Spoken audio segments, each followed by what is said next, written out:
ಎಲ್ಲ ನಮ್ಮ ನೇತಾರರು ಸರಿಯಾದರೆ, ನಮ್ಮ ಆಳೋ ಜನಪ್ರತಿನಿಧಿಗಳು ಪ್ರಾಮಾಣಿಕರು, ಪಾರದರ್ಶಕಗಳು ಆದರೆ ವ್ಯವಸ್ಥೆ ಸುಧಾರಿಸುತ್ತೆ ಅನ್ನೋದು ಎಲ್ಲರ ಅಭಿಮತ. ಆದರೆ ನಮ್ಮ ಜನಕ್ಕೆ ಅದೊಂಥರ ಮಾಯೆ, ಅದು ಕ್ಲಾರಿಟಿನೇ ಸಿಗ್ತಾ ಇಲ್ಲ. ಏನು ಯಾವ್ದು ಸೂಕ್ತ ಅಂತ ಈಗ ಹೇಳ್ತಾ ಇಲ್ವಾ, ಜನ ಸೇರಿಲ್ಲ ಅಂತನ.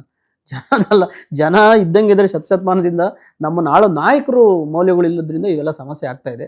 ಸರ್, ಇಲ್ಲಿಗೆ ಬರೋಣ. ನಾವು ಇಲ್ಲಿವರೆಗೂ ನಿಮ್ಮ ಪುಸ್ತಕ ಓದೋ ಬಿಫೋರು ಎಸ್.ಎಂ. ಕೃಷ್ಣ ಅಂದರೆ ನಾವು ವೈಟ್ ಒಂಥರ ಏನೋ ಸಿಂಗಾಪುರ್ ರಿಟನ್ನು, ಚಾಣಾಕ್ಷ, ದಕ್ಷ, ಪರಿಸ್ಥಿತಿನ ನಿಭಾಯಿಸುವಂಥ ಇದು ಫಾರಿನ್ ಡಿಗ್ರಿ ಬಂದಿತ್ತು, ಯಾರೋ ಅವ್ರದ್ದು ಫಾರಿನ್ ಮಿನಿಸ್ಟರ್ ಸರ್ಟಿಫಿಕೇಟ್ ಕೊಟ್ಟಿದ್ದೆಲ್ಲ ಅವರ ಇದರಲ್ಲಿ ಹಾಕೊಂಡಿದ್ರು. ಆದರೆ ನಿಮ್ಮನ್ನು ಓದ್ಕೊಂಡಾಗ ಅದ್ರ ಸಂಪೂರ್ಣ ಚಿತ್ರಣನೇ ಬದಲಾಗ್ಬಿಡ್ತು. ಯಾಕೆ ಹಂಗಾದ್ರು, ಅಥವಾ ಏನು ಕಾರಣ ಇರ್ಬೋದು? ಅದು ಒಂದು ಸ್ವಲ್ಪ ಹಿನ್ನೆಲೆ ಹೇಳಿ ಸರ್. ನೀವು ಎಸ್.ಎಂ. ಕೃಷ್ಣ ಅವರು BJP ಅವ್ರಿಗೆ ಮೋಸ್ಟ್ಲಿ ನಮ್ಗೆ ನಿಮ್ಮನ್ನು ಹೋದ್ಮೇಲೆ BJP ಅವರು ಕುತ್ತಿಗೆ ಮೇಲೆ ಕೂತ್ಕೊಂಡು ಎಳ್ಕೊಂಡಿರ್ಬೋದು ಅಂತ ಅನಿಸ್ತಾ ಇದೆ. ಇದು ಸತ್ಯನೂ ಕೂಡ ಅನಿಸ್ತಾ ಇದೆ. ಈ ಎಸ್.ಎಂ. ಕೃಷ್ಣ ಅವರ ಕಾಲಘಟ್ಟದ ನೀವು ಅಪರ ಕಾರ್ಯದರ್ಶಿಗೂ ಆಗಿದ್ರಿ ಸರ್ಕಾರದಲ್ಲಿ. ಸೊ ಅದನ್ನು ಹೇಳಿ ಸರ್, ಜನಕ್ಕೆ ಸ್ವಲ್ಪ ಸತ್ಯ ಗೊತ್ತಾಗಲಿ. ಎಸ್.ಎಂ. ಕೃಷ್ಣ ಅವರು ಭಾಳ ಎಜುಕೇಟೆಡ್ ಪರ್ಸನ್, ಅವರು ಭಾಳ ಓದಿದವರು. ಆಮೇಲೆ ಅವರು ಹಳೆಯ ಕಾಲದಲ್ಲಿ ಪ್ರಜಾ ಸೋಷಲಿಸ್ಟ್ ಪಾರ್ಟಿ ಅಂದಿತ್ತು, PSP, ಪ್ರಜಾ ಸೋಷಲಿಸ್ಟ್ ಪಾರ್ಟಿನಲ್ಲಿ ಇದ್ದವರು. ಅವರು ಕಾಂಗ್ರೆಸ್ನಲ್ಲಿ ಇರಲಿಲ್ಲ ಅವರು ಮೊದಲು. ಆಮೇಲೆ ಅವರು ಅಮೆರಿಕಾಗೆ ಹೋಗಿ ಲಾ ಡಿಗ್ರಿ ಎಲ್ಲ ಪಡೆದವರು ಅವರು. ಸೊ ಈ ವೆರಿ ಹೈಲಿ ಎಜುಕೇಟೆಡ್ ಪರ್ಸನ್. ಚೆನ್ನಾಗಿ ಮಾತಾಡ್ತಾರೆ, ಕನ್ನಡನೂ ಅಷ್ಟೇ, ಇಂಗ್ಲೀಷು ಅಷ್ಟೇ, ಭಾಳ ಚೆನ್ನಾಗಿ ಮಾತಾಡ್ತಾರೆ. ಬಿಹೇವಿಯರ್ ಎಲ್ಲ ಭಾಳ ಜೆಂಟಲ್ಮನ್ಲಿ ಬಿಹೇವಿಯರ್ ಇರ್ತದೆ ಎಲ್ಲನೂ. But I have seen Ramakrishna Hegde ಅವ್ರಿಗೆ, I was the principal secretary to CM ಅವರು ಭಾಳ ಪಾಲಿಶ್ಡ್ ಪೀಪಲ್ ಅವರೆಲ್ಲ. But S M. ಕೃಷ್ಣನೂ ಹಾಗೇ. ಬಟ್ ಅದೇನಾಗ್ತದೆ, ಮೆನಿ ಆಫ್ ದಿ ಅನೇಕ ಜನರು ಈ ಥರ ಮಿನಿಸ್ಟರ್ಸ್, ಚೀಫ್ ಮಿನಿಸ್ಟರ್ ಅವರು they are very good actors also. ಹೌದು. ಅದು ನಮ್ಮ ತಮಿಳ್ನಾಡಿನಲ್ಲಿ M.G. Ramachandran was an actor. ಈ ಬಿಕೇಮ್ ಚೀಫ್ ಮಿನಿಸ್ಟರ್. 15 ವರ್ಷ ಚೀಫ್ ಮಿನಿಸ್ಟರ್ ಇದ್ದರು. ಅದಾದಮೇಲೆ ಎನ್ ಟಿ ರಾಮರಾವ್ ಆಂಧ್ರ ಪ್ರದೇಶನಲ್ಲಿ ಅವರು ಚೀಫ್ ಮಿನಿಸ್ಟರ್ ಆದಮೇಲೆ ಅವರು ಫಿಲ್ಮ್ನಲ್ಲಿ ಬರ್ತಾರೆ ಅವರು. ಅಂದರೆ ಹಳೇ ರಾಮಕೃಷ್ಣ ಅಂತೆಲ್ಲ ಆ್ಯಕ್ಟ್ ಮಾಡ್ತಾರೆ ಅವರು. ತಹಸೀಲ್ದಾರ್, ಅಸಿಸ್ಟೆಂಟ್ ಕಮಿಷನರ್ ಎಲ್ಲ ಇದರಲ್ಲಿ ಇದ್ದರೆ, ಆಡಿಯನ್ಸ್ನಲ್ಲಿದ್ದರೆ ಅದು ಎಂತ ನಿಲ್ಕೊಳ್ತಾರೆ ಅವರು, ಚೀಫ್ ಮಿನಿಸ್ಟರ್ ಬಂದ್ದಾರೆ ಇದರಲ್ಲಿ ಸ್ಕ್ರೀನ್ನಲ್ಲಿ ಅಂತೇಳಿ ಅಂಥದ್ದವರು ಅವರು. ಸೊ ಅದೇನಾಗ್ತದೆ, ಪ್ರಿಟೆಂಡ್ ಅಂದರೆ ಆ್ಯಕ್ಟಿಂಗ್ ಮಾಡೋದು. Image is different from reality ಅಂತಿದೆ. ಸೊ ಸಾರ್ವಜನಿಕರ ಮುಂದೆ ಒಂದು ಇಮೇಜ್ ಇರೋದು ಭಾಳ ಒಳ್ಳೆ ಇಮೇಜ್ ಇರ್ತದೆ. ಸಕ್ಸಸ್ಫುಲ್ಲಾಗಿ ಮಾಡ್ಕೊಳ್ತಾರೆ ಅವರು. ಬಟ್ ಹಿನ್ನೆಲೆಯಲ್ಲಿ ಅವ್ರು ಏನೇನು ಬೇಕಾಗ್ತೋ ಅದೆಲ್ಲ ಮಾಡ್ತಾರೆ. ಹೈಲಿ ಕಮ್ಯುನಲ್ ಇದ್ದರು ಅವರು, ಯಾರು ಎಸ್.ಎಂ. ಕೃಷ್ಣ ಅವರು. ಆಮೇಲೆ ಕರಪ್ಷನ್ದ ಇದು ಒಂದು ಹೇಳ್ಬೇಕ್ರಿ, ಈ ವಿಕಾಸಸೌಧ ಅಂತ ಒಂದಿದೆ ನೋಡಿ, ವಿಧಾನಸೌಧ ಪಕ್ಕದಲ್ಲಿ. ಅದು ಯಾವಾಗ ಜನಾಕ್ರೋಶ ಇತ್ತು, ಪಾರ್ಕ್ನ ತೆಗೆದು ಯಾಕೆ ಮಾಡ್ತೀರಾ ಅಂತ, ಆದರೂ ಮಾಡಿದ್ರು ಅದನ್ನು ವಿಕಾಸಸೌಧ. ಅಲ್ಲ, ಅವ್ರು ನೋಡಿ ಇವರು JH ಪಟೇಲ್ ಗೌರ್ಮೆಂಟ್ ಹೋದ್ಮೇಲೆ ಇವ್ರದ್ದು ಬಂತು, ಕಾಂಗ್ರೆಸ್ ಗೌರ್ಮೆಂಟ್, ಎಸ್.ಎಂ. ಕೃಷ್ಣದು ಬಂತು. ಅಂದರೆ 130 MLAs ಇದ್ದರು, ಕಾಂಗ್ರೆಸ್ MLA ಫಸ್ಟ್ ಟೈಮ್ ಬಂದರು ಅವರು. ಯಾಕಂದರೆ JH ಪಟೇಲ್ನಲ್ಲಿ ಏನು ಕೆಲಸನೇ ಆಗಲಿಲ್ಲ ಅವರು. ಸೊ ಅದಕ್ಕೋಸ್ಕರ ಅವ್ರನ್ನ ತೆಗೆದುಬಿಟ್ಟು ಜನರು ಇವ್ರನ್ನ ಎಲೆಕ್ಟ್ ಮಾಡಿದ್ರು, ಕಾಂಗ್ರೆಸ್ ಪಾರ್ಟಿ ಎಲೆಕ್ಟ್ ಮಾಡಿದ್ರು. ಡಿಫಾಲ್ಟ್ ಅಂತ ನಾವು ಹೇಳ್ತಾ ಇರೋದು. ಅಂದರೆ ಜನರಿಗೆ ಏನು ಕಾಂಗ್ರೆಸ್ ಮೇಲೆ ಪ್ರೀತಿ ಇಲ್ಲ, ವಿಧಿ ಇಲ್ಲ. ಅದೇ ಪ್ರೀವಿಯಸ್ ಗೌರ್ಮೆಂಟ್ ಹೋಪ್ಲೆಸ್ ಅಂತೇಳಿ, ಯಾರು ಬಂದರೂ ಪರವಾಗಿಲ್ಲ ಅಂತೇಳಿ ಕಡಿಮೆ ಹಾಕಿದ್ರು. ಸೊ 130 ಜನರಿಗೆ ಹೈಲಿ ಇದು ಭಾಳ ಮೆಜಾರಿಟಿ ಭಾಳ ಬಂತು. ಸೊ ಅವ್ರು ಬಂದ ತಕ್ಷಣವೇ ನಾನು ಆವಾಗ ಗೌರ್ಮೆಂಟ್ನಲ್ಲಿ ಇದರಲ್ಲಿದ್ದೆ, ಕರ್ನಾಟಕ ಭವನ್ ರೆಸಿಡೆಂಟ್ ಕಮಿಷನರ್ ಆಗಿದ್ದೆ. ಸೊ ಇವರು ರಾಜ್ಯಸಭಾ MP ಇದ್ದರು, ಎಸ್.ಎಂ. ಕೃಷ್ಣ ಅವರು.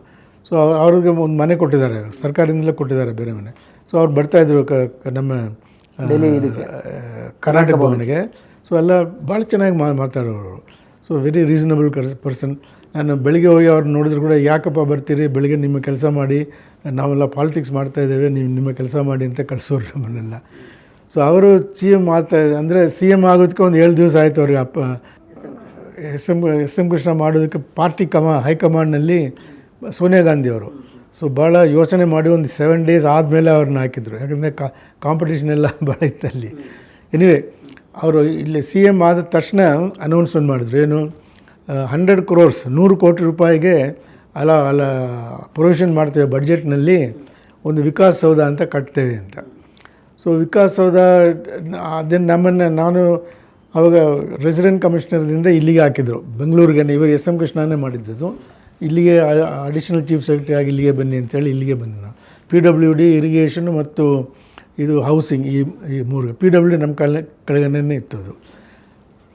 ನಾನು ಹೇಳಿದೆ ಅವರಿಗೆ, ಸರ್ ಬ್ಯೂರೋಕ್ರಸಿ ಕಡಿಮೆ ಮಾಡಬೇಕು, ನೀವು ವಿಕಾಸಸೌಧ ಇನ್ನೊಂದು ಕಟ್ಟಿದರೆ ಅದು ಇನ್ನೂ ಇನ್ಕ್ರೀಸ್ ಆಗ್ತದೆ ಬ್ಯೂರೋಕ್ರಸಿ, ಅದು ಯಾಕೆ ಅದೇ ಬೇಕಾಗಿಲ್ಲ, ಅದು ಇರೋರನ್ನೇ ಸರಿಯಾಗಿ ಮಾಡಿಕೊಂಡ್ರೆ ಸಾಕು, ಇನ್ನೂ ಹೆಚ್ಚಿಗೆ ಮಾಡೋದು ಬೇಕಾಗಿಲ್ಲ. ಔಟ್ಸೋರ್ಸಿಂಗ್ ಎಲ್ಲ ಮಾಡ್ತಾರೆ, ಭಾಳ ಎಕ್ಸ್ಪರ್ಟ್ಸ್ ಎಲ್ಲ ಇದ್ದಾರೆ, ಅಂಥದ್ದವ್ರನ್ನ ತೊಗೋಬೇಕು, ಈ ಬ್ಯೂರೋಕ್ರಸಿ ಬೇಡ, ಕಡಿಮೆ ಮಾಡಬೇಕು. ಸೊ ಇದು ಬೇಕೇ ಬೇಕಾಗಿಲ್ಲ ಅಂತ ನಾನು ಹೇಳಿದೆ ಅವ್ರಿಗೆ. ಇಲ್ಲ ನಾವು ಡಿಸೈಡ್ ಮಾಡಿಬಿಡ್ತೇವೆ ರೀ ಕ್ಯಾಬಿನೆಟ್ನಲ್ಲಿ, ಅದು ಬೇಕಾಗ್ತದೆ ಅಂತ. ದೆನ್ ಐ ಟೋಲ್ಡ್ ಹಿಮ್, ನಾವೆಲ್ಲ ಹೇಳಿದ್ದೇನು, ಇದು ಅದನ್ನೇ ಕಟ್ಟಬೇಕಾದ್ರೆ ಅದು ಒಂದೇ ವಿಧಾನಸೌಧ ದೊಡ್ಡದಿದೆ, ಅದೊಂದು 20-25 ಎಕರೆನಲ್ಲಿದೆ. ಬ್ಯೂಟಿ ಹಾಳಾಗುತ್ತೆ. ಇನ್ನೊಂದು 5 ಲಕ್ಷ ಸ್ಕ್ವೇರ್ ಫೀಟ್ ಅದು. ಅಷ್ಟು ಜಾಗ ಇಲ್ಲಿಲ್ಲ ಈ ವಿಕಾಸಸೌಧ ಕಟ್ಟೋದಕ್ಕೆ. ಹಳೆಯ ಅದು ಯಾವುದೋ ಗೌರ್ಮೆಂಟ್ ಪ್ರೆಸ್ ಅದೆಲ್ಲ ಇತ್ತು, ಅದನ್ನೆಲ್ಲ ತೆಗೆದುಹಾಕ್ಬಿಟ್ಟು ಅಲ್ಲಿ ಕಟ್ಟಬೇಕು ಅಂತ. ಅಲ್ಲಿ ಜಾಗ ಅಷ್ಟಿಲ್ಲ. ಸೊ ಅಂದರೆ ಸಣ್ಣದಾಗ್ತದೆ, ಅದರಲ್ಲಿ ಒಂದು ಅರ್ಧ ಭಾಗ ಆಗ್ತದೆ ಒಟ್ಟು. ಸೊ ಅದು ಸರಿಯಾಗಿ ಕಾಣೋದಿಲ್ಲ. ಅದು ಎರಡೂ ಕಡೆ ಇರಬೇಕಾಗ್ತದೆ. ನಡುವೆ ಒಂದು ದೊಡ್ಡ ಬಿಲ್ಡಿಂಗ್ ಇದ್ದರೆ ಎಡಭಾಗದಲ್ಲಿ ಒಂದು ಇರಬೇಕು, ಬಲಭಾಗದಲ್ಲಿ ಇನ್ನೊಂದು ಇರಬೇಕು, ಅಂದರೆ ಸಿಮೆಟ್ರಿ ಕಾಣ್ತದೆ ಅಂತೇಳಿ, ಬ್ಯೂಟಿ ವೈಸ್. ಹಾಂ, ಇಲ್ಲ ಅದಕ್ಕೆ PWD ಮಿನಿಸ್ಟರ್ ಅವರೆಲ್ಲ ಇದಕ್ಕೆ ಹೋಗಿ, ಅಲ್ಲಿ ರೋಸ್ ಗಾರ್ಡನ್ ಇತ್ತು, ಗವರ್ನರ್ದು ರೋಸ್ ಗಾರ್ಡನ್ ಇದೆ ಬಲಗಡೆ. ಅವ್ರ ಹತ್ರ ಕೇಳಿದಾಗ, ಸೊ ಅವರು ಇಲ್ಲೆಲ್ಲ ಗವರ್ನರ್ ರೋಸ್ ಗಾರ್ಡನ್ ಎಲ್ಲ ನಾವು ಕೊಳ್ಳಿಕ್ಕೆ ಬರೋದ್ರಿ, ಹೊರಟೋಗಿ ಅಂತ ಅವ್ರು ಕಳಿಸ್ಬಿಟ್ರು ಅವ್ರನ್ನ. ಸೊ ಇದನ್ನೇ ವಿಕಾಸಸೌಧ ಅಂತ ಆಯಿತು, ತೀರ್ಮಾನ ಆಯಿತು. 100 crores ಅವರು. ನಾನು ಹೇಳಿದೆ, ಒಂದು ಇಂಟರ್ನ್ಯಾಷನಲ್ ಕಾಂಪಿಟೇಷನ್ ಬೇಕಾಗ್ತದೆ ಇದಕ್ಕೆ, ಯಾಕಂದರೆ ದೊಡ್ಡ ಬಿಲ್ಡಿಂಗ್ ಅದು, ಚೆನ್ನಾಗಿ ಕಾಣಬೇಕು, ಅದು ಕಾಂಪಿಟೇಷನ್. ICB ಅಂತ, ಇಂಟರ್ನ್ಯಾಷನಲಿ ಕಾಂಪಿಟೇಟಿವ್ ಬಿಡ್ಸ್ ಎಲ್ಲ ಹಾಕಬೇಕು ಅಂತ. ಇಲ್ಲ ನಮ್ಮ PWD ಪ್ರೊಸೀಜರ್ ಪ್ರಕಾರ ಮಾಡೋಣ ಅಂಥೇಳಿ ಕರೆದ್ರು, ಅದನ್ನು ಟೆಂಡರ್ ಕರೆದ್ರು. ಟೆಂಡರ್ನಲ್ಲಿ ಫಾರ್ಚುನೇಟ್ಲಿ LNT ಇದ್ದರು. LNT is a good company. Dubai ಏರ್ಪೋರ್ಟೆಲ್ಲ ಅವರೇ ಕಟ್ಟಿದ್ದು, LNT ಕಟ್ಟಿದ್ದು. ಆಮೇಲೆ ನಮ್ಮ ಕೈಗಾ ಇದೆ, ನಮ್ಮಲ್ಲಿ ಕೈಗಾ ನ್ಯೂಕ್ಲಿಯರ್, ಕೈಗಾ ಅನಿಸ್ತಾವ, ಅಲ್ಲಿ ಅವರೇ ಕಟ್ಟಿದ್ದದು, LNTನೇ ಕಟ್ಟಿದ್ದವರು. ಒಳ್ಳೆಯವರು, ಅವರೇನು ಬ್ರೈಬ್ ಏನು ಕೊಡೋದಿಲ್ಲ, ಸರಿಯಾಗಿ ಕೆಲಸ ಮಾಡ್ತಾರೆ, ಟೈಮಿಗೆ ಕೊಟ್ಬಿಡ್ತಾರೆ ಅದನ್ನು ಫಿನಿಷ್ ಮಾಡಿ. ಸೊ ಅವ್ರದ್ದು 76 ಕೋಟಿಗೆ ಅವ್ರದ್ದು ಬಿಡ್ ಇತ್ತು ಟೆಂಡರ್. ಅದು L1 ಅಂತ ಹೇಳ್ತೇವೆ, ಅಂದರೆ ಲೋವೆಸ್ಟ್ ಬಿಡ್ 76 ಕೋಟಿಗೆ ಇತ್ತು ಅದು. ನೆಕ್ಸ್ಟ್ ಲೋವೆಸ್ಟ್ ಯಾರಂದರೆ ಶಿರ್ಕೆ ಅಂತ ಒಬ್ಬರಿದ್ದಾರೆ. ಶಿರ್ಕೆ, ಹೌದು, ಪುಣೆದವರು, ಕರ್ನಾಟಕದವರೇ ಅವರು, ಕನ್ನಡಿಗರೇ, ಬಟ್ ಇರುವುದು ಇದರಲ್ಲಿ ಪುಣೆಯಲ್ಲಿ. ಸೊ ಅವ್ರದ್ದು ನೆಕ್ಸ್ಟ್ ಬಿಡ್ ಇತ್ತು, ಅವ್ರದ್ದು 95 ಕೋಟಿ ಇತ್ತು ಅವ್ರದ್ದು. ರೂಲ್ಸ್ ಪ್ರಕಾರ ಯಾರು ಕೊಡಬೇಕಾಯ್ತು, LNTಗೆ ಕೊಡಬೇಕಾಯ್ತು 76 ಕೋಟಿ ಅಂತೇಳಿ. ಅವರು ಕ್ಯಾಬಿನೆಟ್ನಲ್ಲೆಲ್ಲ ಏನು ಡಿಸೈಡ್ ಮಾಡ್ತಾರೆ, ಇಲ್ಲೆಲ್ಲ ಅದು ಎರಡನೇದು ಯಾರಿದ್ದಾರೋ ಶಿರ್ಕೆ, ಅವ್ರನ್ನ ಕರೆದು ಕೇಳೋಣ, ಅವರು 76 ಕೋಟಿ, ಅವರು L1ಗೆ ಅವರು ಮ್ಯಾಚ್ ಮಾಡಿದರೆ ಅವ್ರಿಗೆ ಕೊಡೋಣ ಅಂಥೇಳಿ ಡಿಸೈಡ್ ಮಾಡಿದ್ರು. ಅದನ್ನು ಡಿಸೈಡ್ ಮಾಡಿ ಕೊನೆಗೆ ಅವ್ರಿಗೆ ಕೊಟ್ಟರು, ಯಾರಿಗೆ, ಶಿರ್ಕೆನೇ ಕೊಟ್ಟರು. ಅವ್ರು ಶಿರ್ಕೆ ಡಿಲೇ ಮಾಡಿ ಕೊನೆಗೆ 145 ಕೋಟಿಗೆ ಬಂತದು, ಅಂದರೆ ಆಲ್ಮೋಸ್ಟ್ ಡಬಲ್ ಬಂತದು. So this was pure corruption ಇದು. ಯಾಕಂದರೆ ಅದೆಲ್ಲರೂ ಗೊತ್ತಿರ್ತದೆ, ಅದು ಎಲ್ಲರೂ ಗೊತ್ತಿಲ್ಲ. ಅದು ನನ್ನ ಪುಸ್ತಕದಲ್ಲಿ ಬರೆದಿದ್ದೇನೆ, ಒಂದು ಪ್ಯಾರಾಗ್ರಾಫ್ ಇದೆ ಅವ್ರ ಮೇಲೆ, SM ಕೃಷ್ಣ ಚಾಪ್ಟರ್ನಲ್ಲಿ ವೈಟ್ ಕಾಲರ್ ಭ್ರಷ್ಟಾಚಾರಿ ಅಂತ ಕರೆದ್ಬಿಟ್ಟಿದ್ದೀರಿ. ಯಾಕಂದರೆ ಇದು ಎಲ್ಲ ಈ ವಿಷಯ ಹೊರಗಡೆ ಯಾರಿಗೂ ಇದು ಗೊತ್ತಿಲ್ಲ. ನಮ್ಮ ಇನ್ವೆಸ್ಟಿಗೇಟಿವ್ ಜರ್ನಲಿಸಮ್ಗೂ ಇದು ಏನೋ ಗೊತ್ತೇ ಇಲ್ಲ. ಇದೆಲ್ಲ ಇನ್ವೆಸ್ಟಿಗೇಟ್ ಮಾಡಿ ಬರಬೇಕಾಯಿತು. ಇದರಲ್ಲಿ US ಮಾಡಿದ ಹಾಗೆ ಮಾಡ್ತಾಯಿಲ್ಲ ಅದು. But that is mister SM Krishna. ಯಾರಿಗೂ ಗೊತ್ತಿಲ್ಲ ನೋಡಿ, ಅದು ಒಳಗಡೆ ಇರೋರಿಗೆ ಗೊತ್ತಿದ್ದು. ಬಟ್ ನಾವೇನು ಪ್ರೆಸ್ಸಿಗೆ ಆವಾಗ ಹೋಗೇನು ಹೇಳಿಲ್ಲ, ಪುಸ್ತಕದಲ್ಲಿ ಬರೆದೆ ಅದು ಒಂದು. ಆಮೇಲೆ ನೀವು ಒಂದು ಚಾಪ್ಟರ್ನ ತುಂಬ ನನಗೆ ಭಾಳ ಇಷ್ಟವಾಯಿತು, ಯಾವುದು, ಮುಖ್ಯಮಂತ್ರಿಗಳ ಕಾಲಿಡೋಸ್ಕೋಪು. ಅಂತ ದೇವರಾಜ್ ಅರಸು, ವೀರೇಂದ್ರ ಪಾಟೀಲು, ಜಯಂತ್ ಪಾಟೀಲು, ಕೃಷ್ಣ, ಇವರು ಹಿಂಗೆ ಹಂತವಾಗಿ ಏನೆಲ್ಲ ಆಯಿತು ಅನ್ನೋದಕ್ಕೊಂದು ಸಂಪೂರ್ಣ ಚಿತ್ರಣ ಇದೆ. ದೇವರಾಜ್ ಅರಸರು ಕೂಡ ಇದ್ರು ಕರಪ್ಷನಲ್ಲಿ, ಆದರೆ ಸಂಪೂರ್ಣ ಇದ್ರಲ್ಲ, ಬರೀ ಒಂದು ಅಬಕಾರಿ ಮತ್ತು ನೀರಾವರಿ ಅಷ್ಟರಲ್ಲಿ ಮಾತ್ರ ಮಿನಿಸ್ಟ್ರುಗಳಿಗೆ ತಿಂಗಳ ಇಷ್ಟು ಕೊಟ್ಬಿಡ್ರಪ್ಪ ಅಂತ ಹೇಳಿ ರಾಜಕಾರಣಿಗಳಿಗೆ ನೇಮಿಸಿದ್ರು ಅನ್ನೋದನ್ನ ಉಲ್ಲೇಖ ಆಗಿದೆ. ಅದೇ ಮತ್ತೆ ಇನ್ನೊಂದು ವಿಚಿತ್ರ ನನಗೆ ಅನಿಸ್ತಾ ಇರೋದು, ಈ ಪುಸ್ತಕ ಬಂದಾಗ ಯಾರು ನಿಮ್ಮ ಮೇಲೆ ಮಾನನಷ್ಟ ಮೊಕದ್ದಮೆ ಹಾಕ್ಲಿಲ್ವ? ಯಾಕಂದರೆ ತಡ್ಕೊಳಕ್ಕಾಗದಂಥ ಸತ್ಯಗಳಿದೆ, ನಗ್ನ ಸತ್ಯಗಳವು. ಯಾರು ನಿಮ್ಮ ಮೇಲೆ ಮಾನನಷ್ಟ ಮೊಕದ್ದಮೆ ಹಾಕ್ಲಿಲ್ವ ಈ ಪುಸ್ತಕ ಬಂದಾಗ? ಆ ಮಟ್ಟಕ್ಕೆ ನಗ್ನ ಸತ್ಯಗಳನ್ನ ಮಾಡ್ತಾ ಹೋಗ್ತೀರ, ಒಂದ್ರ ಮೇಲೆ ಒಂದು. ಆ ಬಗ್ಗೆ ಹೇಳಿ. ಯಾರು ನಿಮಗೆ ಇದುವರೆಗೂ ಧಮಕಿ ಆಗಲಿ ಅಥವಾ ಡಿಫಾರ್ಮೇಷನ್ ಕೇಸ್ ಆಗಲಿ ಲಾಡ್ಜ್ ಮಾಡಿ? ಆದರೆ ಆ ಡಿಫಾಮೇಷನ್ ಕೇಸ್ ಸ್ವಲ್ಪ ಕಷ್ಟ ಇಂಡಿಯಾನಲ್ಲಿ. ಭಾರತ ದೇಶದಲ್ಲಿ ಲಾ ಕಾನೂನು ಹೇಗಿದೆ ಅಂದರೆ, ಅದನ್ನು ಹೋಗಿ ಇನ್ವೆಸ್ಟಿಗೇಟ್ ಮಾಡಲಿಕ್ಕೆ ಹೋದಾಗ ಇದು ಕೋರ್ಟ್ನವ್ರು ಇನ್ವೆಸ್ಟಿಗೇಟ್ ಮಾಡಿ ಅಂತ ಹೇಳ್ತಾರೆ ಅದನ್ನು. ಆವಾಗ ಹೊಸದೆಲ್ಲ ಬಂದುಬಿಡುತ್ತೆ ರೆಕಾರ್ಡ್ನಲ್ಲಿ, ಹೊಸ ರಿಕಾರ್ಡ್ಸ್ ಎಲ್ಲ ನೋಡಬೇಕಾಗ್ತದೆ. ಅದರಲ್ಲಿ ಇನ್ನೂ ಸಿಗಾಕೊಳ್ತಾರೆ ಅವರು. ಸೊ ಆದ್ದರಿಂದ ಯಾರು ಮಾನನಷ್ಟ ಕೇಸಸ್ಗೆ ಯಾರು ಹೋಗೋದಿಲ್ಲ. ಡಿಫಾಮೇಷನ್ ಕೇಸ್ ಭಾಳ ಕಡಿಮೆ, ಯಾರೂ ಹೋಗೋದಿಲ್ಲ. ನಮ್ಮ ಪುಸ್ತಕದಲ್ಲಿ ಎಸ್.ಎಂ. ಕೃಷ್ಣ ಹೋಗಬೇಕಾಯ್ತು, ಇಷ್ಟೆಲ್ಲ ಬರೆದೆ ಅವ್ರ ಮೇಲೆ. ಅವರು ಜೀವಂತ ಇದ್ದರು ಅವರು, ಬಟ್ ಅವ್ರೇನು ಹೋಗಲಿಲ್ಲ. ಎಲ್ಲಿ ಹೋಗೋಕ್ಕಾಗುತ್ತೆ ಹೇಳಿ. ಸೊ ಇದು ಇನ್ನೊಂದು ಆಶ್ಚರ್ಯ ಅಂದರೆ, ಜೆ.ಎಚ್. ಪಟೇಲ್ರ ಅಧ್ಯಾಯ ಉಲ್ಲೇಖ ಮಾಡಬೇಕಾದ್ರೆ ನಮಗೆ ಅದು ಓಪನ್ ಆಗಿ ಹೇಳ್ದೆ ಹೋದ್ರೂ ಅದು ಹೊಳಿತದೆ, ಇವ್ರು ಇರ್ಬೋದು ಅವ್ರು ಇರ್ಬೋದು ಅಂತ. ಜೆ.ಎಚ್. ಪಟೇಲ್ರು ಬೆಳಗ್ಗೆ 11 to 7 ಮುಖ್ಯಮಂತ್ರಿ, ಅವ್ರ ಜೊತೆ ಒಬ್ಬ ಸಹಕಾರ ಸಚಿವ ಸೇರ್ಕೊಂಡ, ನಟ ಆಗಿದ್ದ, ಒಬ್ಬ ಪಿಂಪು ಆಗ್ಬಿಟ್ಟಿದ್ದ ಅಂತ ಬರೆದ್ಬಿಟ್ಟಿದ್ದೀರಿ. ಈ ಥರದ ಉಲ್ಲೇಖಗಳು ಇರೋದ್ರಿಂದ ಯಾರು ನಿಮಗೆ ಏನು ಕಿರಿಕಿರಿ ಅನ್ನಿಸ್ಲಿಲ್ವಾ? ಯಾರು ಮಾಡಲಿಲ್ವಾ ಅದನ್ನು? ಯಾರೇನೂ ಮಾಡಿಲ್ಲ. ಈ ಪುಸ್ತಕ ರಿಲೀಸ್ ಮಾಡುವಾಗ ಕನ್ನಡ ಇದು ಕಲ್ಯಾಣ ಕಡು ಹಾದಿ ಅದನ್ನು ರಿಲೀಸ್ ಮಾಡಿದ್ದು ಒಂದು 2 ವರ್ಷ ಆಯ್ತು ಈಗ. ಆ ರಿಲೀಸ್ ಮಾಡೋದಕ್ಕೆ ನಾನು ಇವರು ವಿ ಎಸ್ ಗೋಪಾಲ್ ಗೌಡ್ರು ಅವ್ರನ್ನ ಇನ್ವೈಟ್ ಮಾಡಿದೆ. ಅವ್ರು ಬಂದರು. ಅವರು CPM, ಹಳೆ ಕಾಲದಲ್ಲಿ CPMನಲ್ಲಿ ಇದ್ದರು ಅವರು. ಆ ಫಂಕ್ಷನ್ನಲ್ಲಿ, ರಿಲೀಸ್ ಮಾಡುವ ಫಂಕ್ಷನ್ನಲ್ಲಿ ಕೆಲವರು ಮಾತಾಡಿದರು. ಯಾರು ನಮ್ಮ ವೈಸ್ ಚಾನ್ಸಲರ್ ಸಮ್ ಯೂನಿವರ್ಸಿಟಿ ಎಲ್ಲ ಬಂದಿದ್ದರು. ಅವರೆಲ್ಲ ಓದಿದ್ರು. ಓದಿದ ಮೇಲೆ ಇದು ಕೆಲವ್ರನ್ನ ಇದು ತಾವು ಹೇಳಿದಾಗ ಈ ಡಿಫಾಮೇಷನ್ ಕೇಸಿಗೆಲ್ಲ ಹೋಗ್ತಾರೆ ಕೆಲವರು ಅಂತ. ಸೊ ಗೋಪಾಲ್ ಗೌಡ್ರು ಹೇಳಿದ್ರು, ಅದನ್ನು ನಾವು ನೋಡ್ಕೊಳ್ತೇವೆ ರೀ, ಯಾರಾದರೂ ಹೋದರೆ ನಾವೇ ನೋಡ್ಕೊಳ್ತೇವೆ, ಅದೇನು ಚಿಂತೆ ಪಡಬೇಡ ಅಂತ ಅವ್ರು ಓಪನ್ ಆಗಿ ಹೇಳಿದ್ರು. ಮೀಟಿಂಗ್ನಲ್ಲೇ ಅವ್ರು ಹೇಳಿದ್ರು, ಯಾರು ಹೋಗಲಿಲ್ಲ. ಬಂಧುಗಳೇ ನಮಸ್ಕಾರ. ನೀವು ನೋಡ್ತಾ ಇದ್ದೀರಾ ಅಶ್ವಯೋಗ ನ್ಯೂಸು. ನಮ್ಮ ಜೊತೆ ಇದ್ದಾರೆ ಬಾಲಸುಬ್ರಹ್ಮಣ್ಯಂ, ನಿವೃತ್ತ ರೆಬಲ್ IAS ಆಫೀಸರು. ಇವಾಗ ಸದ್ಯಕ್ಕೆ ಅವರು KMERCನಲ್ಲಿ ಏನೆಲ್ಲ ಕಾರ್ಯಚಟುವಟಿಕೆಗಳನ್ನ ಹಮ್ಮಿಕೊಂಡಿದ್ದಾರೆ ಅಂತ ಕೇಳೋಣ ಬನ್ನಿ. ಸರ್, KMERC ಬಗ್ಗೆನೇ ಹೇಳಿ ಸರ್. ಈಗ ಈ KMERC ಸುಪ್ರೀಂ ಕೋರ್ಟ್ ಕೆಳಗೆ ಕೆಲಸ ಮಾಡ್ತದೆ. ಇದಕ್ಕೆ ಯಾರು ಬೋರ್ಡ್ನಲ್ಲಿ ನಾನ್ ಅಫಿಷಿಯಲ್ಸ್ ಯಾರೂ ಇಲ್ಲ ಅದಕ್ಕೆ. ಇಲ್ಲಾಂದರೆ ಇದು ಈಗ ನಮ್ಮ ಹತ್ರ ದುಡ್ಡಿರೋದು, ರೊಕ್ಕ ಇರೋದು 33,000 ಇದೆ, 33,000 ಕೋಟಿ ಇದೆ. ಅದು ಒಂದು ಪ್ರತಿ ವರ್ಷಕ್ಕೂ 2,000 ಕೋಟಿ ಹೆಚ್ಚಿಗೆ ಆಗ್ತದೆ. ಈಗ 10% ನಾವು ಕಲೆಕ್ಟ್ ಮಾಡ್ತಾ ಇರೋದು, ಶೇಕಡ 10% ಅಷ್ಟು ಈ ಮೈನ್ ಮೈನ್ ಎಷ್ಟು ಮೈನಿಂಗ್ ಆಗ್ತಾ ಇದೆಯೋ ಅದರ ಮೇಲೆ ವಸೂಲು ಮಾಡ್ತಾ ಇರೋದು. ಸೊ ಅದನ್ನೆಲ್ಲ ಒಳ್ಳೆ ರೀತಿಯಲ್ಲಿ ಖರ್ಚು ಮಾಡಬೇಕು ಅಂತ. ಒಳ್ಳೆ ರೀತಿ ಅಂದರೆ ಏನು, ಸಿಮೆಂಟ್ ಕಾಂಕ್ರೀಟ್ ರೋಡ್ ಮಾಡಿಸಿಕೊಡಬೇಕು. ಎಲ್ಲ ಕಡೆಯೂ 10 ತಾಲೂಕ್ಸ್ ಇದ್ದಾವೆ. ಸಂಡೂರು, ಹೊಸಪೇಟೆ, ಚಿಕ್ಕನಾಯಕನಹಳ್ಳಿ, ಹೊಸದುರ್ಗ, ಚಿತ್ರದುರ್ಗ, ಇಲ್ಲೆಲ್ಲ ಅಯ್ಯನೂರು ಮೈನಿಂಗ್ ಇದೆ. ಅಲ್ಲೆಲ್ಲ 10 ತಾಲೂಕುಗಳು, 4 ಡಿಸ್ಟ್ರಿಕ್ನಲ್ಲಿ. 4 ಡಿಸ್ಟ್ರಿಕ್ ಅಂದರೆ ಬಳ್ಳಾರಿ, ವಿಜಯನಗರ, ಚಿತ್ರದುರ್ಗ, ತುಮಕೂರಿನಲ್ಲಿ ಕೆಲವು ಏರಿಯಾಸು. ಸೊ ಇಲ್ಲಿ ನಾವು ಖರ್ಚು ಮಾಡಬೇಕಾಗ್ತದೆ. ಇದಕ್ಕೆ ಸುಪ್ರೀಂ ಕೋರ್ಟ್ಗೆ ನಾವು ಸರ್ಕಾರ ಕಡೆಯಿಂದ ಏನು ನಾವು ದುಡ್ಡು ಬೇಕಾಗಿಲ್ಲ ನಮಗೆ.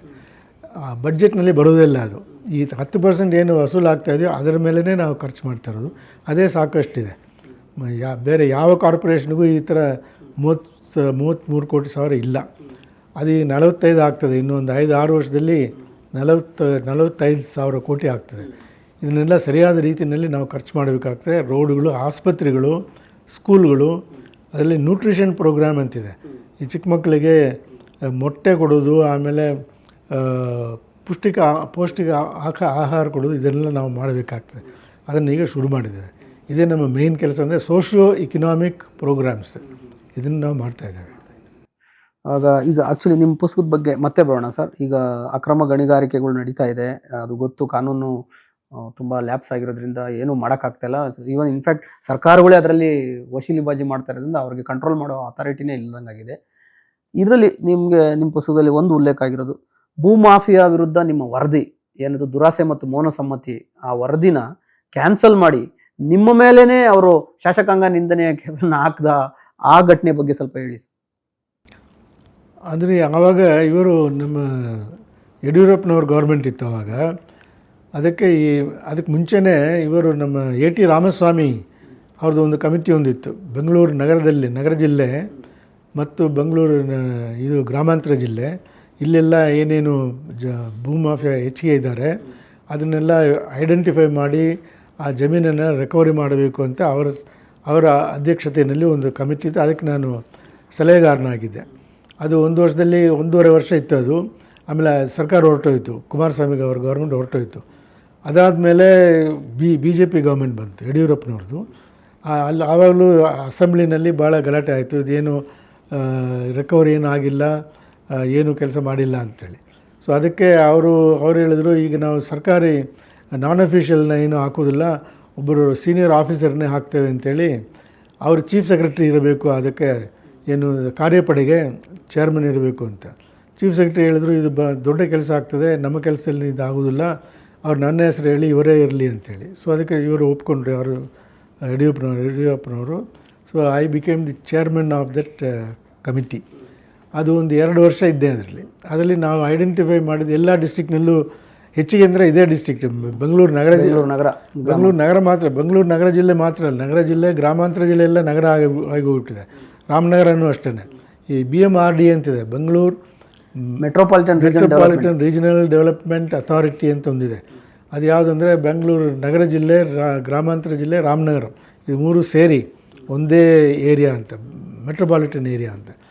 ಈ ನಮ್ಮಲ್ಲಿ ಹೆಚ್ಚಿಗೆ ಜಮೀನು ಹೆಚ್ಚಿಗೆ ವ್ಯಾಲ್ಯೂ ಆಗಿರೋದು ಇಲ್ಲೇ. ಮೊದಲೆಲ್ಲ ಒಂದು ಚದುರ ಅಡಿಗೆ 50 ರೂಪಾಯಿ, 55 ರೂಪಾಯಿ, 100 ರೂಪಾಯಿ ಇದ್ದದ್ದು ಈಗ 20,000 ತನಕ ಇದೆ ಒಂದು ಚದುರ ಅಡಿಗೆ. ಸೊ ಅದು ಅಷ್ಟು ದೊಡ್ಡ ಆಗಿಬಿಟ್ಟಿದೆ. ಯಾಕಂದರೆ ಡಿಮಾಂಡ್ ಫಾರ್ ಆಲ್ ದೀಸ್ ಬಿಲ್ಡಿಂಗ್ಸ್ಗಳು, ಪಾಪ್ಯುಲೇಷನ್ ನೋಡಿ 1.5 ಕೋಟಿ ಇದೆ ಈಗ. BMRD ಏರಿಯಾ 1.5 ಕೋಟಿ ಇದೆ. ಇದು ಆ್ಯಸ್ ಪರ್ ಗೌರ್ಮೆಂಟ್ ರೆಕಾರ್ಡ್ಸ್ ಇದ್ದು ಬೇಜಾನು ಇದೆ. ದಿನಾಲೂ ಇಲ್ಲೇ ಯಾಕಂದರೆ ಕೆಲಸ ಯಾರಿಗೂ ಇಲ್ಲ. ಗ್ರಾಮಾಂತರ ಪ್ರದೇಶದಲ್ಲಿ ಕೆಲಸ ಏನಿರೋದಿಲ್ಲ. SSLC ಮಾಡಿದ ತಕ್ಷಣ ಅವ್ರಿಗೇನು ಕೆಲಸ ಸಿಗೋದಿಲ್ಲ, ಎಲ್ಲ ಇಲ್ಲಿಗೆ ಬಂದುಬಿಡ್ತಾರೆ ಅವರು. ಸೊ ಅದಕ್ಕೋಸ್ಕರ ಈ ಏರಿಯಾನಲ್ಲಿ ಲ್ಯಾಂಡ್ ವ್ಯಾಲ್ಯೂ ಭಾಳ ಹೆಚ್ಚಿಗೆ ಆಗಿಬಿಟ್ಟಿದೆ. 630 ಪಟ್ಟಿ 630 ಟೈಮ್ಸ್ ಹೆಚ್ಚಿಗೆ ಆಗಿದೆ ಅಂತೇಳಿ ನಮ್ಮ ಲೆಕ್ಕದಲ್ಲಿ ನಾವು ಮಾಡಿದ್ದೇವೆ, ತೋರಿಸಿದ್ದೇವೆ ಅದರಲ್ಲಿ. ಸೊ ಅದನ್ನು ನಾವು ಐಡೆಂಟಿಫೈ ಮಾಡಿದ ಇಡೀ ಸ್ಟೇಟಿನಲ್ಲಿ 31 ಜಿಲ್ಲೆಯಲ್ಲಿ ಒಂದು ಸುಮಾರು 14 ಲಕ್ಷ ಎಕರೆ ಈ ಥರ ಒತ್ತುವರಿ ಆಗಿದೆ ಅಂತೇಳಿ ನಮ್ಮ ಹತ್ರ ರೆಕಾರ್ಡ್ ಫುಲ್ಲಾಗಿದೆ. ಯಾವುದು ಸರ್ವೆ ನಂಬರ್ ಯಾವುದು, ಎಷ್ಟು ಎಕರೆ ಅದರಲ್ಲಿ ಒತ್ತುವರಿ ಆಗಿದೆ, ಅದರದ್ದು ಕಿಮ್ಮತ್ತು ಎಷ್ಟು, ವ್ಯಾಲ್ಯೂ ಆಫ್ ದಿ ಲ್ಯಾಂಡ್ ಎಷ್ಟು, ಯಾರು ಮಾಡಿದ್ದಾರೆ ಎಲ್ಲ ಡೀಟೇಲ್ಸ್ ಇದೆ. ದೊಡ್ಡ ದೊಡ್ಡ ರಿಜಿಸ್ಟರ್ಸ್ ಇದ್ದಾವೆ. ನಮ್ಮ ಕರ್ನಾಟಕ ನಮ್ಮ DC ಆಫೀಸ್ನಲ್ಲೇ ಇದೆ, ಅದು ಅವ್ರ ಹತ್ರ ಇದೆ ಆಲ್ ದೀಸ್ ರೆಕಾರ್ಡ್ಸ್. ಸೊ ಅದರಲ್ಲಿ ಏನಾಗೋಯಿತು, ಕೆಲವರು ಇವರು ಲ್ಯಾಂಡ್ ಮಾಫಿಯಾಸ್ ಅವರು, ಕರುಣಾಕರ್ ರೆಡ್ಡಿ ಅವರು ರೆವಿನ್ಯೂ ಮಿನಿಸ್ಟ್ರು, ಕಂದಾಯ ಮಂತ್ರಿ, ರೆವಿನ್ಯೂ ಡಿಪಾರ್ಟ್ಮೆಂಟ್. ಇದು ನೋಡಲ್ ಮಿನಿಸ್ಟ್ರಿ ನಮ್ಗೆ. ಯಾಕಂದರೆ ಭೂಮಿ ಒತ್ತುವರಿ ಎಲ್ಲ ಹೆಚ್ಚಿಗೆ ಆಗಿರೋದು ರೆವಿನ್ಯೂ ಜಮೀನೇ. ಇದು ಫಾರೆಸ್ಟ್ ಲ್ಯಾಂಡು ಇದೆ ಅದರಲ್ಲಿ. ಅದು ಚಿಕ್ಕಮಗಳೂರು ಈ ಕಡೆ ಎಲ್ಲ ಭಾಳ, ಶಿವಮೊಗ್ಗ, ಚಿಕ್ಕಮಗಳೂರು, ಈ ಕೊಡಗು ಇಲ್ಲೆಲ್ಲ ಅದು ಆಗಿದೆ. ಸೊ ಅದನ್ನೆಲ್ಲ 14 lakh acre, that itself will be, ಒಂದು ಎಕರೆಗೆ 1 ಕೋಟಿ ರೂಪಾಯಿಂದ ಇಟ್ಕೊಂಡ್ರು ಕೂಡ ಸರಾಸರಿ ಇಲ್ಲಿ 20 ಕೋಟಿ ಎಲ್ಲ ಆಗ್ತದೆ. ಇಲ್ಲೇ ಹೆಚ್ಚಿಗೆ ಆಗಿರೋದು ಇಲ್ಲೇ. ಒಂದು ಸುಮಾರು 1 ಲಕ್ಷ ಎಕರೆ ಇಲ್ಲೇ ಸಿಗ್ತದೆ, ಈ 3-4 ಡಿಸ್ಟ್ರಿಕ್ನಲ್ಲೇ, 3-4 ತಾಲೂಕಿನಲ್ಲೇ ಸಿಗ್ತದೆ. ಸೊ ಎನಿವೆ ಅದನ್ನು ತಯಾರು ಮಾಡಿ ನಾನು ಒಂದು ರಿಪೋರ್ಟ್ ತಯಾರು ಮಾಡಿದೆ. ಬಟ್ ಈ ಲ್ಯಾಂಡ್ ಮಾಫಿಯಾದವರು ಕೆಲವರೆಲ್ಲ ಹೋಗಿ ರೆವಿನ್ಯೂ ಮಿನಿಸ್ಟರ್ ಹತ್ರ ಹೇಳಿ ನಮ್ಮೆಲ್ಲ ತೊಂದರೆ ಆಗ್ತದೆ ಅಂತೆಲ್ಲ ಹೇಳಿ ಅವ್ರನ್ನ ತೆಗೆದಾಕಬೇಕು ಅಂತೇಳಿ ಇದನ್ನೇ ತೆಗೆದಾಕ್ಬಿಟ್ರು. ಕಾರ್ಯಪಡೆಯನ್ನೇ ತೆಗೆದಾಕ್ಬಿಟ್ರು. ಅದು ಕ್ಯಾಬಿನೆಟ್ ಡಿಸಿಷನ್ ಆಗಬೇಕಾಯಿತು, ಬಟ್ ರೆವಿನ್ಯೂ ಮಿನಿಸ್ಟ್ರೇ ತೆಗೆದಾಕ್ಬಿಟ್ರು. ಇವರು ಚೀಫ್ ಮಿನಿಸ್ಟರ್ ಇವರು ಯಡಿಯೂರಪ್ಪನವರು ಮೈಸೂರಿನಲ್ಲಿದ್ದರು ಆವತ್ತು. ಅವರು ಏನು ಪತ್ರಕರ್ತರು ಕೇಳಿದ್ದಾರೆ, ಇದೇನು ಸರ್ ಅಬಾಲಿಷ್ ಮಾಡಿಬಿಟ್ಟಿದ್ದಾರೆ ಕಮಿಟಿಯನ್ನು, ನಿಮ್ಗೆ ಗೊತ್ತಿದೆಯಾ ಅಂತ. ಇಲ್ಲ, ನಾನು I look into that ಅಂತ ಹೇಳಿದವ್ರೆ, ಅದೇನೂ ಆಗಿಲ್ಲ. ಯಾಕಂದರೆ ಆವಾಗ ಇವರು ಭಾಳ ಪವರ್ಫುಲ್ ಇದ್ದರು, ಜನಾರ್ದನ್ ರೆಡ್ಡಿ ಮತ್ತು Karunakar Reddy group. So anyway ಆವಾಗ ನಾನು ರಿಪೋರ್ಟನ್ನು ತಯಾರು ಮಾಡಿದ್ದೆ. ಅಷ್ಟರೊಳಗೇ ಅದಕ್ಕೆ ಇಂಗ್ಲೀಷ್ನಲ್ಲೇ ನಾನು ತಯಾರು ಮಾಡಿ ಅದನ್ನು ಭಾಷಾಂತರ ಮಾಡಿದರು. ಗ್ರೀಡ್ ಆ್ಯಂಡ್ ಕನ್ನೈವನ್ಸ್ ಅಂತ. ಗ್ರೀಡ್ ಅಂದರೆ ದುರಾಸೆ ಮತ್ತು ಮೌನ ಸಮ್ಮತಿ. ಯಾರ್ದು, that is non elected representatives ಎಲ್ಲನವರು. MLAs ಇದ್ದಾರೆ, ಮಿನಿಸ್ಟ್ರು ಇದ್ದರು, ಕ್ಯಾಬಿನೆಟ್ ಮಿನಿಸ್ಟ್ರು ಇದ್ದರು, ಜೈಲಿಗೂ ಹೋದರು ಇನ್ವೆಸ್ಟಿಗೇಷನ್ ಸ್ಟೇಜ್ನಲ್ಲಿ. ಆಮೇಲೆ ಆಫೀಸರ್ಸ್ ಇದ್ದರು, ಅದರಲ್ಲಿ ದೊಡ್ಡ ಆಫೀಸರ್ಸ್ ಎಲ್ಲ ಇದ್ದರು. Director of mains and geology ಇದ್ದರು, ಕನ್ಸರ್ವೇಟರ್ ಆಫ್ ಫಾರೆಸ್ಟ್ ಇದ್ದರು, ಎಲ್ಲರೂ ಇದ್ದರು. ಅದರ ಒಂದು 23 ಜನರು. ಸಂತೋಷ್ ಹೆಗ್ಡೆ ಅವರು ಒಂದು ರಿಪೋರ್ಟ್ ಮಾಡಿದ್ರು ಇದ್ರ ಮೇಲೆ. ಅದರಲ್ಲಿ ಹೆಸರುಗಳೆಲ್ಲ ಸಿಗ್ತದೆ ಅದರಲ್ಲಿ. ಎನಿವೆ, ಸೊ ಅದನ್ನು ಇಂಗ್ಲೀಷ್ನಲ್ಲಿ ಗ್ರೀಡ್ ಆ್ಯಂಡ್ ಕನ್ನೈವೆನ್ಸ್ ಅಂತ ಒಂದು ರಿಪೋರ್ಟ್ ಮಾಡಿ ಕೊಟ್ಟೆ ಅಷ್ಟರೊಳಗೆ ನಮ್ಮ ತೆಗೆದಾಕ್ಬಿಟ್ಟು ಕಮಿಟಿನೇ ಹೊರಟೋಯ್ತು. ಕಮಿಟಿ ಇಲ್ಲ, ಕಾರ್ಯಪಡೆನೇ ಹೊರಟೋಯ್ತು ಅದು. ಸೊ ಅದನ್ನೇನಾದರೂ ಯಾರಾದರೂ ಖಡಕ್ ಆಫೀಸರ್ ಬಂದರೆ ಅದನ್ನು ಕೈಗೆತ್ಕೊಂಡ್ರೆ ವಶಪಡಿಸ್ಕೊಳ್ಬೋದಾದಂಥ ಚಾನ್ಸಸ್ ಉಂಟು ಅನಿಸ್ತದ? ಅದು ಆಗೋದಿಲ್ಲ, ಯಾಕಂದರೆ ಅದು ಎಲ್ಲ ಪಾರ್ಟೀಸು ಇದ್ದಾರೆ ಅದರಲ್ಲಿ. ಅದು ಈ ಪಾರ್ಟಿ ಮಾತ್ರ ಇದ್ದಾರೆ, ಆ ಪಾರ್ಟಿ ಇದ್ದಾರೆ ಅಂತ ಹೇಳಲಿಕ್ಕೆ ಬರೋದಿಲ್ಲ. ಅದು ದೊಡ್ಡವರು ಒಂದು 400 ಜನರಿದ್ದಾರೆ. ಈ VIP ಎನ್ಕ್ರೋಚ್ಮೆಂಟ್ ಅಂತ ಒಂದು 400 ಜನರಿದ್ದಾರೆ. ಅವ್ರದ್ದು ಎಲ್ಲ ಪಾರ್ಟಿನವರು ಇದ್ದಾರೆ ಅದರಲ್ಲಿ. ಸೊ ಯಾವ ಪಾರ್ಟಿ ಬಂದರೂ ರೂಲಿಂಗ್ ಪಾರ್ಟಿ ಆದರೂ ಅದ್ರ ಮೇಲೆ ಏನು ಆ್ಯಕ್ಷನ್ ತೊಗೊಳ್ಳೋದಿಲ್ಲ. ಸೊ ಒಟ್ಟಾರೆ ಇದು ಅಮೂಲಾಗ್ರವಾಗಿ ಬದಲಾವಣೆ ಆದ್ರೆ ಮಾತ್ರ ಸಾಧ್ಯ ಇದೇನಾದರೂ ಮಾಡೋಕ್ಕೆ ಸಾಧ್ಯ, ರಾಜಕಾರಣ ಬದಲಾವಣೆ. ಬಟ್ ಅದು ಆಗಲಿ, ಬಿಲ್ಡಿಂಗ್ಸ್ ಎಲ್ಲ ಬಂದುಬಿಟ್ಟಿದೆ. ಯಾವ್ಯಾವುದು ಒತ್ತುವರಿ ಆಗಿದೆಯೋ ಅಲ್ಲೆಲ್ಲ ದೊಡ್ಡ ಬಿಲ್ಡಿಂಗ್ಸ್ ಬಂದುಬಿಟ್ಟಿದ್ದಾವೆ ಬೆಂಗಳೂರಿನಲ್ಲಿ. ಈ 20 ಮಾಡಿ 40 ಮಾಡಿ 50 ಮಾಡಿ ಬಿಲ್ಡಿಂಗ್ಸ್ ಎಲ್ಲ ಇದ್ದಾವೆ. ಕೆರೆ ಅಂಗಳದಲ್ಲೇ ಬಂದುಬಿಟ್ಟಿದೆ ಎಲ್ಲ. ಅದು ರಾಜಕಾರಣಿಗಳು ಮತ್ತು ಅವರೇ ಪ್ರಭಾವಿಗಳೇ. ಬಟ್ ಅದನ್ನು ಏನಂತಾರೆ, ಕುರಿ ಕಾಯಕ್ಕೆ ತೋಳು ನೆಮ್ಸ್ಕೊಂಡಂಗೆ ಆಗಿದೆ, ಅವ್ರು ಏನು ಮಾಡ್ತಾ ಇಲ್ಲ. ಈಗ ನೋಡಿರಿ, ಲ್ಯಾಂಡ್ ಮಾಫಿಯಾ ಮೊದಲು ಗೌರ್ಮೆಂಟ್ಗಿಂತ ಔಟ್ಸೈಡ್ ಇತ್ತು, ಈಗ ಗೌರ್ಮೆಂಟ್ ಒಳಗೇನೆ ಇದೆ. ನಾವು ಮಿನಿಸ್ಟರ್ಸೇ ಇದ್ದಾರೆ. ನಿನ್ನೆ ಒಂದು ಪುಸ್ತಕ ಬಿಡುಗಡೆಗೆ ಹೋಗಿದ್ವಿ, ಭೂ ಕಬಳಿಕೆ ಸಿದ್ಧಾಂತ ಅಂತ. ಅದರಲ್ಲಿ ಎಳೆಯಾಗಿ ಮಾಡ್ತಾರೆ. ಇವರು BJP ಗೌರ್ಮೆಂಟ್ ಇದ್ದಾಗ ಚಾಣಕ್ಯ ಯೂನಿವರ್ಸಿಟಿ ಕೊಟ್ಟರು, RSS ಕೊಟ್ಟರು, ರಾಷ್ಟ್ರೋತ್ಥಾನಕ್ಕೆ ಕೊಟ್ಟರು. ಅದು 100 ಎಕರೆ ದೇವನಹಳ್ಳಿನಲ್ಲಿ ಬಡ ರೈತರಿಂದ ವಶಪಡಿಸ್ಕೊಂಡ್ರು. ಅದು ಪೀನಟ್ ಕೊಟ್ಟು ಇವರು ಅದನ್ನ ಫ್ರೀ ಆಗಿ RSS ಕೊಡ್ತಾ ಇದ್ದಾರೆ. ಇವ್ರು ಮಾಡಿದ್ರು, ಕೂಗಾಡಿದ್ರು. ಮತ್ತು ಇವಾಗ ಕಾಂಗ್ರೆಸ್ಸೇ ಇಟ್ಸೆಲ್ಫ್ ಎಲ್ಲ ತಾಲೂಕಲ್ಲೂ ಕಾಂಗ್ರೆಸ್ ಭವನಕ್ಕೆ ಕೊಡ್ತಾ ಇದೆ, ಒತ್ತಡ ಆಗ್ತಾ ಇದ್ದಾರೆ, ಏನೆಲ್ಲ ಆಗ್ತಾ ಇದೆ. ಆದರೆ ಸಮಾಜ ಹಾಳಾಗ್ತಿದ್ರು ನೋಡ್ಕೊಂಡು ಕೂತಿದ್ದಾರೆ ಇವತ್ತಿನ ಎಲ್ಲ ಹೋರಾಟಗಾರರು, ಸ್ವಾಮೀಜಿಗಳು ಎಲ್ಲರೂ ಇದ್ದಾರೆ. ಕೊನೆಯದಾಗಿ ಸರ್, ಈ ಕಾಲಘಟ್ಟದಲ್ಲೂ ನಿಮ್ಮಂಥವ್ರು ಇರೋದೇ ನಮಗೊಂದು ಆಶಾವಾದ. ಇವಾಗ ನಿಮ್ಮ ವಯಸ್ಸು ಎಷ್ಟು, ನೀವು ಹೇಗೆ ಆರೋಗ್ಯ ಹೇಗಿದೆ, ಇಷ್ಟು ವಯಸ್ಸಿನಲ್ಲೂ ನೀವು ಇದನ್ನ ಆರೋಗ್ಯನ ಕಾಪಾಡ್ಕೊಂಡಿರೋ ಒಂದು ಸೀಕ್ರೆಟ್ ಏನಿದೆ ಸರ್, ಹೇಳಿ ಆಕ್ಟಿವ್ ಆಗಿ. ನನಗೆ 85 ಮುಂದೆ ಏಪ್ರಿಲ್ ತಿಂಗಳಲ್ಲಿ 85 ಮುಗೀತದೆ. ಅದು ನಾನೊಂದು ಅಂದರೆ 2 ಇದೆ. ಒಂದು ಹೆಲ್ತ್ಗೆ ನಾನು 40ನೇ ವಯಸ್ಸಿಂದ ಆವಾಗ ನಾನು ಟ್ರಾನ್ಸ್ಫರ್ ಮಾಡಿದ್ರು ಇದಕ್ಕೆ, ಗುಲ್ಬರ್ಗಾಗೆ. ಗುಲ್ಬರ್ಗ ಡಿವಿಷನಲ್ ಕಮಿಷನರ್ ಆ್ಯಂಡ್ ಅದು ಯಾವುದದು that command area upper Krishna ಪ್ರಾಜೆಕ್ಟ್ಗೆ ಅಡ್ಮಿನಿಸ್ಟ್ರೇಟರ್ ಅಂತ, ಡಿವಿಷನಲ್ ಕಮಿಷನರ್ ಆ್ಯಂಡ್ ಅಡ್ಮಿನಿಸ್ಟ್ರೇಟರ್ ಅಂತ ಹಾಕಿದರು. ಆವಾಗ ನಾನು ಶುರು ಮಾಡಿದೆ ಜಾಗಿಂಗ್. ನಾನು ಈಗಲೂ ಕೂಡ ಆವತ್ತು ಅಂದರೆ 40 ವರ್ಷದಿಂದ 40 ಇಯರ್ಸ್ ಆಯ್ತು ಈಗ. I was jogging till 5 years ago. Jogging ಅಂದರೆ ಒಂದು 8 ಕಿಲೋಮೀಟರ್ ಒಂದು ದಿವಸಕ್ಕೆ 5 ದಿವಸ ಅಂದರೆ 40 ಕಿಲೋಮೀಟ್ರ್ ಆಗ್ತದೆ. 40 ಕಿಲೋಮೀಟ್ರ್ ಜಾಗಿಂಗ್ ಮಾಡಿದರೆ ಬಾಡಿ ಶುಡ್ ಬಿ ಮೂವಿಂಗ್ ರೀ. ಬಾಡಿ ಮೂವ್ ಆಗ್ತಾಯಿದ್ರೆ ಹೆಲ್ತ್ ಸರಿ ಹೋಗ್ತದೆ.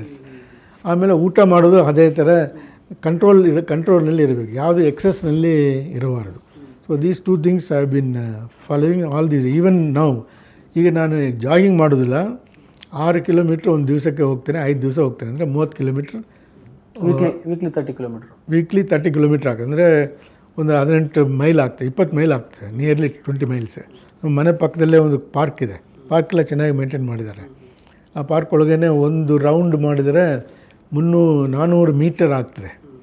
400 ಮೀಟ್ರ್ ಅಂದರೆ ಒಂದು 20 ಸಲ ಮಾಡಿದರೆ 8 ಕಿಲೋಮೀಟ್ರ್ 8 ಕಿಲೋಮೀಟ್ರ್ ಮಾಡ್ತಾಯಿಲ್ಲ ನಾನು, 6 ಕಿಲೋಮೀಟ್ರ್ ಮಾಡ್ತೇನೆ.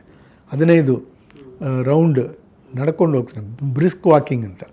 So that is the healthiest health. ಆಮೇಲೆ ಮಾಡ್ರೇಟ್ ಹ್ಯಾಬಿಟ್ಸ್ ಇರಬೇಕು, ಹೆಚ್ಚಿಗೆ ಊಟ ಮಾಡಬಾರ್ದು, ಸ್ವಲ್ಪ ಕಡಿಮೆ ಮಾಡ್ಕೊಂಡಿರಬೇಕು. ವೆಯ್ಟ್ ಕಂಟ್ರೋಲ್ ಇರಬೇಕು, ವೆಯ್ಟ್ ಹೆಚ್ಚಿಗೆ ಆಗದೇ. ನನ್ನದು weight 139 pounds for the past 50 years. 140 pounds. 140 pounds ಅಂದರೆ KG-ನಲ್ಲಿ ಎಷ್ಟಾಗುತ್ತೆ? KG 64 kg ಆಗ್ತದೆ, 63 kg ಆಗ್ತದೆ. ಅದು ಮೇಂಟೈನ್ ಮಾಡಿಕೊಂಡ್ರೆ ಸಾಕು. ಅದು ಮೇಂಟೈನ್ ಮಾಡಬೇಕಾದ್ರೆ ಅದು ಈಸಿ ಅಲ್ಲ, ಅದು ಎಕ್ಸಸೈಸ್ ಬೇಕಾಗ್ತದೆ, ಆಮೇಲೆ ಊಟ ಕಂಟ್ರೋಲ್ ಮಾಡಬೇಕಾಗ್ತದೆ. ವೀಕ್ಷಕರೇ, ಇಲ್ಲಿವರೆಗೂ ನೀವು ನೋಡ್ತಾ ಇದ್ರಿ, ನಾವು ಭಾಳ ನಿಷ್ಠಾವಂತ ಅಧಿಕಾರಿಯ ಒಂದು ಸಂದರ್ಶನ. ಇವರ ಪುಸ್ತಕದ ಕೊನೆ ಮಾತು ನನಗೆ ಭಾಳ ಇಷ್ಟ ಆಯಿತು ಸರ್. ಆತ್ಮಕಥೆಗಳು ಎಲ್ಲರೂ ಓದಬೇಕಾಗಿ ನಾನು, ಯಾಕಂದರೆ ನಾವೆಲ್ಸು ಅವು ಇವು ಥ್ರಿಲ್ಲು ಸಸ್ಪೆನ್ಸ್ ಕೊಡುತ್ತೆ. ಆದರೆ ಆತ್ಮಕಥೆಗಳನ್ನು ಓದೋದ್ರಿಂದ ಏನಾಗುತ್ತೆ, ನಮ್ಮ ಪೂರ್ವಿಕರು ಅಥವಾ ಅವರು ಕಷ್ಟಕರ ಪರಿಸ್ಥಿತಿನಲ್ಲಿ ಯಾವ ಸ್ಟೆಪ್ಸ್ ತೊಗೊಂಡಿದ್ರು ಅವ್ರು ನಮಗೊಂದು ಒಳವು ಸಿಗುತ್ತೆ, ಸುಳಿವು ಸಿಗುತ್ತೆ, ನಾವು ಕೂಡ ದೇಶ ಕಟ್ಟೋದಕ್ಕೆ ಒಂದು ಹೆಲ್ಪ್ ಆಗುತ್ತೆ. ಆ ನಿಟ್ಟಿನಲ್ಲಿ ನಿಮ್ಮ ಒಂದು ಪುಸ್ತಕ ಭಾಳ ಪ್ರಭಾವಶಾಲಿ. ಕೊನೆಯಲ್ಲಿ ನೀವು ಬರೆದಿದ್ದೀರ ಸರ್ ಒಂದು ಪುಸ್ತಕನ, ನನ್ನ ವಿರೋಧಿಗಳು, ನನಗೆಲ್ಲ ಸ್ನೇಹಿತರು ಮಾರ್ಗದರ್ಶನ ಕೊಡ್ತಾಯಿದ್ರು. ನೀವು ವಾರ್ನ ವಿರೋಧಿಗಳ ಪಾಳ್ಯಕ್ಕೆ ಹೋಗಿ ಮಾಡಿಬಿಡ್ತೀರಿ, ಇದು ತಪ್ಪು ಅಂತ ಹೇಳ್ತಾಯಿದ್ರು. ಆದರೆ ನಾನು what ever it I enjoyed ಅನ್ನೋದಕ್ಕೆ ಒಂದು ಲೈನ್ ಸೇರಿಸಿದ್ರು. ಕೊನೆಯ ಪುಸ್ತಕದ ಕೊನೆಯ ಲೈನು ನನಗೆ ಭಾಳ ಇಷ್ಟ ಆಯಿತು. ಎಲ್ಲ ದಾರಿಗಳು ಸಂಪತ್ತಿನ ಎಲ್ಲ ದಾರಿಗಳು ಸಾಗುವುದು ಸಮಾಧಿಯ ಕಡೆಗೆ, ಆನಂದವಿರುವುದು ಪಯಣದಲ್ಲಿ. ನೀವು ಈ ಕ್ಷಣ ಈ ದಿನ ಅನುಭವಿಸಿ ಎಂಜಾಯ್ ಮಾಡಿ. ಡೈಯಮ್ ಕಾರ್ಪೆ ಡೈಯಮ್, ಅದು ಗ್ರೀಕ್ನ ಪದ ಅಂತ. ನಾನು ಅದನ್ನು ಇಂಟರ್ನೆಟಲ್ಲಿ ಹುಡುಕಿದೆ, ಅದ್ರದ್ದು ಮೀನಿಂಗ್ ಏನು ಅಂತ. ಅದ್ರ ಬಗ್ಗೆ ಹೇಳ್ಬಿಡಿ ಸರ್ ಕೊನೆ ನಮ್ಮ ವೀಕ್ಷಕರಿಗೆ ನೀವು ಅದೊಂದು ಸಲಹೆ. ಅದೇ ರೀ, ಅದು ಕೆಲವು ಇಂಗ್ಲೀಷ್ ಪೊಯೆಟ್ಸ್ ಎಲ್ಲ ಈ ಥರ ಬರೆದಿದ್ದಾರೆ. ಅಂದರೆ the paths of glory lead but to the grave ಅಂತ ಒಂದಿದೆ. ಅಂದರೆ ನೀವು ಎಷ್ಟೇ ಸಂಪತ್ತೆಲ್ಲ ನೀವು ಇದನ್ನು ಮಾಡಿದ್ರು ಕೊನೆಗೆ ಸಮಾಧಿಗೆ ಹೋಗೋದು ಎಲ್ಲರೂ ಅಂತ. ಅದಕ್ಕೋಸ್ಕರ ದಿ ಡೆಸ್ಟಿನೇಷನ್ ಅಂದರೆ ಎಲ್ಲಿ ಗುರಿ ಏನಿದೆ, ಎಲ್ಲಿ ನೀವು ಮುಟ್ಟಬೇಕಾಗ್ತದೋ ಅದು ಇಂಪಾರ್ಟೆಂಟ್ ಅಲ್ಲ. ಅದು ಯಾವ ರೀತಿಯಲ್ಲಿ ನೀವು ನಡ್ಕೊಂಡು ಹೋಗ್ತೀರಿ ಆ ಜಾಗಗೆ, ಅದೇ ಇಂಪಾರ್ಟೆಂಟ್ ಅಂತ ನಾವು ಹೇಳಿದ್ದಲ್ಲ. ಅದು ಪೊಯೆಟ್ಸ್ ಹೇಳಿದ್ರು. ಔಡನ್ ಅಂತಿದ್ದಾರೆ, ಒಂದು ಪೊಯೆಟ್ ಔಡನ್, AUDE ಅಂತ, ಇಂಗ್ಲೀಷ್ ಪೊಯೆಟ್. ಅವ್ರು ಹೇಳಿದ್ದದು. ಅಂದರೆ journey is the important one, not the destination ಅಂತ. So that is the fact. ಅದು ನಾವು ಚೇಂಜ್ ಮಾಡಲಿಕ್ಕೆ ಬರೋದಿಲ್ಲ, ನಮ್ಮ ಕೈನಲ್ಲಿ ಇರೋದಿಲ್ಲ the destination. Success is a journey, not a destination ಅನ್ನೋದು ಒಂದು ವರ್ಡು. ಸೊ ತುಂಬ ಧನ್ಯವಾದಗಳು ಸರ್. ಧನ್ಯವಾದಗಳು. ನಮ್ಮ ಕರ್ನಾಟಕದ ಜನತೆಗೆ ನಮ್ಮ ಬಾಲಸುಬ್ರಹ್ಮಣ್ಯಂ ಸರಿಂದ ಒಂದು ಸಂದೇಶ. ದಯವಿಟ್ಟು ಎಲ್ಲರೂ ಒಂದು ಜಾಗೃತಿಗೆ ಬನ್ನಿ. ನಾಡು ನುಡಿಗಳನ್ನ ಕಟ್ಟುವ ಒಂದು ಸಾಹಸಕ್ಕೆ ಕೈ ಹಾಕಿ. ನಾನು ಆ ಪಕ್ಷ ಈ ಪಕ್ಷ ಅಂತ ಕಚ್ಚಾಡೋದು ನಿಲ್ಲಿಸಿ, ಪ್ರಾಮಾಣಿಕ ಪಥ, ಹೊಸ ಬೆಳಕು, ಹೊಸ ದಿಕ್ಕು, ಹೊಸ ವಿಚಾರಗಳು ನಿಮಗೆ ಸಿಗಲಿ.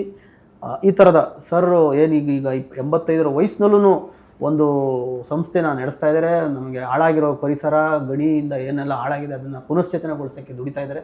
ಸೊ ಇನ್ನೂ ಯುವಕರಿಗೆ ಒಂದು ಒಳ್ಳೆಯ ಆಶಾವಾದ ಇದೆ ಅಂತ ಹೇಳ್ಬೋದು. ಇದಿಷ್ಟು ಇವತ್ತಿನ ಸಂದರ್ಶನದ ಸಾರಾಂಶ ಆಗಿತ್ತು. ಮತ್ತೆ ಮುಂದಿನ ವಾರ ಮತ್ತೊಂದು ಗಣ್ಯ ವ್ಯಕ್ತಿಗಳೊಂದಿಗೆ ಸಿಗೋಣ.